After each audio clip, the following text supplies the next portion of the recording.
Hello, everybody.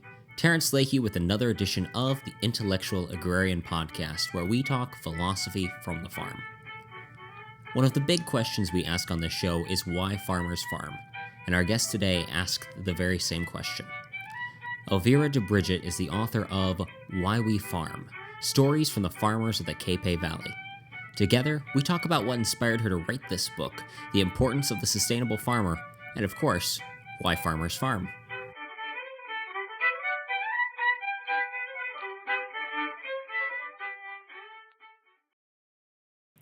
Elvira, thank you for being on the show. Welcome. Thanks for having me, Terrence. Now, before we get too far underway, can you give us a little bit of a background on what got you interested in agriculture? Well, mostly it started with my interest in food and then, having children and really wanting good, healthy food and wanting to live in the country. That all kind of started me on this journey. And then when I started living in the country and eating the good food that, was local, I was visiting farms and really just was so curious about how farmers made a living and just wanted to know, how stressful is it? Mm-hmm. So was that part of the compunction to write the book? Yep. That was just, seeing my neighbors, how hard they worked, and some of their successes and failures, and I just really was curious to know, the inside story of what it really takes to make farming a successful livelihood. So tell us a little bit about the Capay Valley. What makes it so? I almost think it's like the Silicon Valley of farming, based on the book. That's an interesting way of putting it. Yeah, there were a lot of innovative farmers back at kind of the beginning of this whole organic food movement in the late 70s and early 80s. There were people here who, were first started out doing CSAs when nobody knew what that was, community-supported agriculture, and having direct relationships with restaurant chefs. But they were just, experimenting, really. And it is, I guess, similar to Silicon Valley in that it's close enough to the Bay Area that they can reach that market. It's about an hour and a half from San Francisco Bay Area. Well, I say that, but it's an hour and a half to the very edge of the Bay Area in the East Bay, and it's about an hour to Sacramento also, and it's a little valley that even people who live nearby, like in San Francisco and Sacramento, have rarely heard of it. It's kind of in between the big Central Valley and the Napa Calistoga Valley, so we're just a little valley in the foothills there. It's absolutely fascinating reading these stories because they're every kind of farmer you could think of. Almonds, olives, sheep, cottonseed breeders, tomatoes. You just have a little bit of everything, an immense amount of diversity there. Yeah, and that was what I really wanted to show in my book, because I figured there's a lot of books coming out about sustainable agriculture exclusively, and there's a lot of books about, just certain kinds of farming, but I wanted to show more of like a wide array of ways that farmers have, figured out ways to operate their businesses. Mm-hmm. Now, I love the title of the book, Why We Farm. Since that's a lot of what we try doing on the show is answering not necessarily how people farm, because let's face it, most of us, if we're not a farmer, don't entirely understand how to do it ourselves, but we're always fascinated to hear the story behind why they do it. So kudos, excellent choice. Thanks. Did you find there was a common motivation with these farmers as to what brought them into farming? There was some. It wasn't, for everybody exclusive, but, most people, are really interested in being stewards of the land, really feeling some connection to place and wanting to, to just really stay in that place and help it, thrive. And, and I was surprised maybe how there were some people who, they grew up in farming families, but then there were others who hadn't. And so it wasn't consistent in that way, which I was glad to hear. It's rather, one of the most interesting things I thought was how many people, there are at least 4 or 5 that I remember reading from the book that didn't initially start out intending to farm, but just found themselves doing it. Yeah, there are people like that, like Annie Henner, who's a young farmer, and she just went to school to be an artist, and she has done a lot of amazing artwork, but she was getting jobs gardening while she was in college, and she had lived in this area and spent time on farms, but yeah, she explains in the book how she never thought she would be a farmer. And then, slowly she started finding that these jobs she was taking were more and more interesting, and she liked the lifestyle. And yeah, I just love the story of how she came back to Capay Valley, rented a piece of ground from her parents, and with just $6,000 saved up, she just started her own farm. And she's doing really well. So, yeah, well, really well for what she, she's happy. Well, and that's the thing that matters on a farm. Yeah, exactly. It's kind of funny, or just tricky to explain to someone, like, what does it mean to have a sustainable business as a farmer. That's one thing that I found out in writing this book, is that farmers are willing to just work all day long every day. And so you can't, put an hourly rate on their work. And so they, while they might be sustaining their business and able to afford a just minimally comfortable life, or some of them more than minimal, but they're happy, and they have work, and they have a place to live, and so it's always impressive. It's all relative. Yes, it is relative, because really you do find your place of contentment on a farm, and you find your limits, where how much you're willing to work, how much you're not willing to work, and a lot of that determines kind of what you end up doing in farming. Which it's always fascinating, absolutely fascinating. Can you share an example from the book of some of the innovations these farmers are making in the valley? There's a lot of work going on here with carbon sequestering with animals, and in some ways I think Full Belly Farm was a pioneer at that, with having sheep and cows and chickens being a part of the whole cycle on the farm. And eating down the leftovers of the crops, and then adding the fertilizer in. That's what I mean by carbon sequestering, right?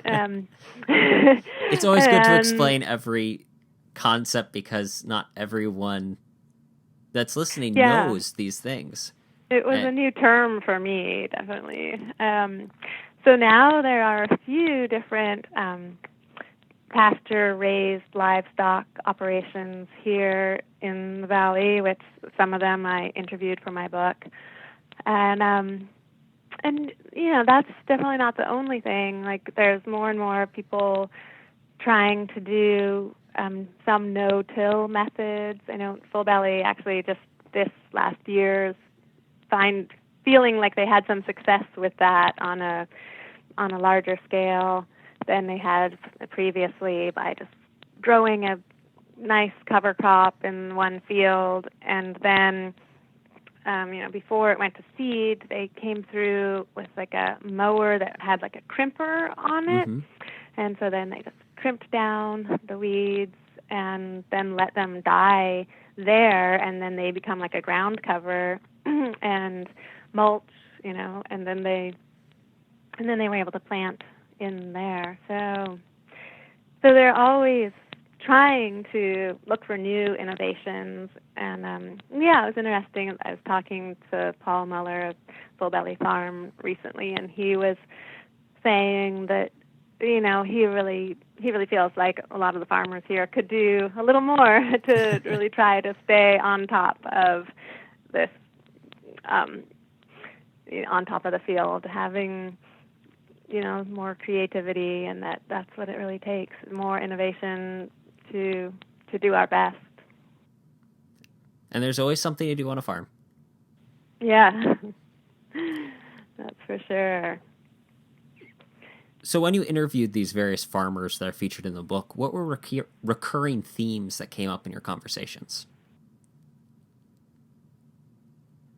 That could be one for sure, is that there's always something to do, and that the farmers kind of relished this problem-solving aspect of the job, that there was always a challenge, that it was never the same each day. Yeah, that came up a lot. Yeah, what were some other reoccurring themes?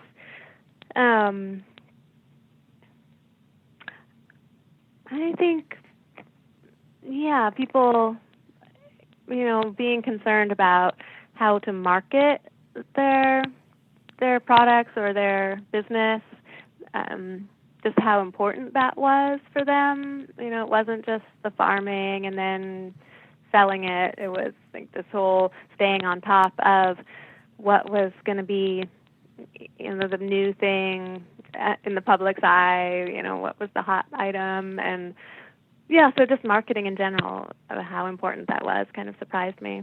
Mm-hmm. A lot of farms I am always hats off to farmers. They work harder than anyone else. And it's sad that a lot of them don't market very well. They kind of raise the product and then go, oh crud, what do I do with this? And I'm thankful that now in the modern day and age, especially at the advent of social media and other organizations out there, farmers are having an easier time marketing their product now, I think, directly to the consumer than ever before.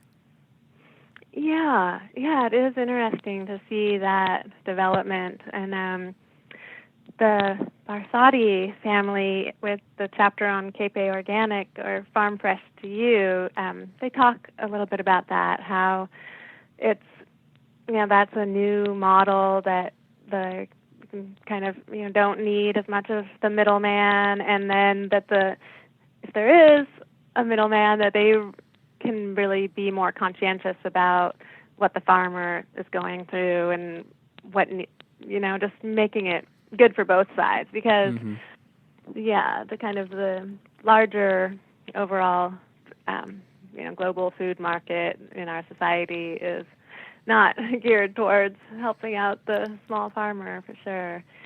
It's all about cheap food.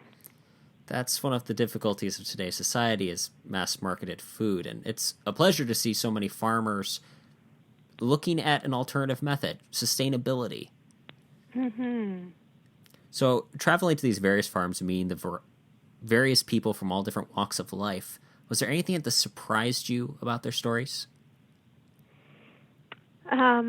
Well, it was interesting to see that people from all different walks of life, chose farming, and at different times in their life also. I have some people in my book who didn't get into farming until they were retired, and then other people who, did it when they were really young. And so that was definitely something that surprised me. And yeah, just how grateful and content pretty much everyone seemed to be with farming. There wasn't, there weren't people that I talked to who were like, wishing they had gone into some other career.